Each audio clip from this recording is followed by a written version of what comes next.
அனைவருக்கும் வணக்கம். அகத்தவம் ஆண்டின் ஒவ்வொரு நாளும் ஆகஸ்ட் 27ஆம் தேதியை காண்போம்.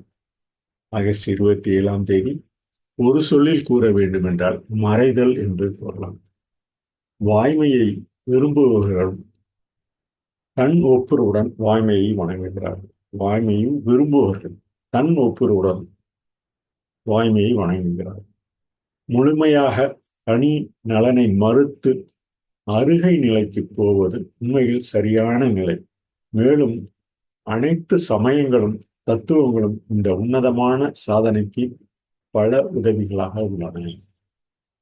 நீங்கள் தனி நலனை இழக்க அனுமதித்தால் மீண்டும் உண்மையில் பிறப்பீர்கள் கூறி ஆங்கிலத்தில் அவர் ஜேம்ஸ் ஆலன் தொகுத்து வகுத்த அந்த book of meditation what he says on August 27 extinct expiring truth into correctly tuning.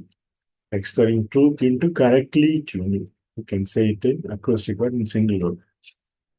What he says on the headings on August 27, lovers of truth worship truth with the sacrifice of self. Lovers of truth worship truth with the sacrifice of self. The absolute denial, the utter extinction of self is the perfect state of truth.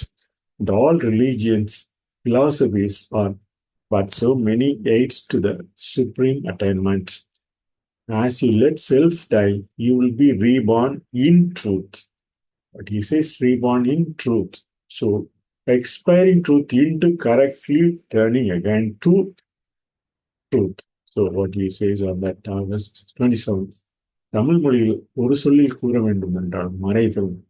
வாய்மையை விரும்புவர்கள் தன் ஒப்புரவுடன் தன்னை தியாகம் செய்து வாய்மையை மீண்டும் வணங்குகிறார்கள் என கூறி இந்த மறைதல் என்ற பொருளில் ஆகஸ்ட் 27ஆம் தேதி ஒரு சொல்லி கூறி ஜேம்ஸ் ஆலன் தொகுத்து வகுத்த அந்த அகத்தவம் ஆண்டின் ஒவ்வொரு நாளும் என தமிழில் கூறுவோம்.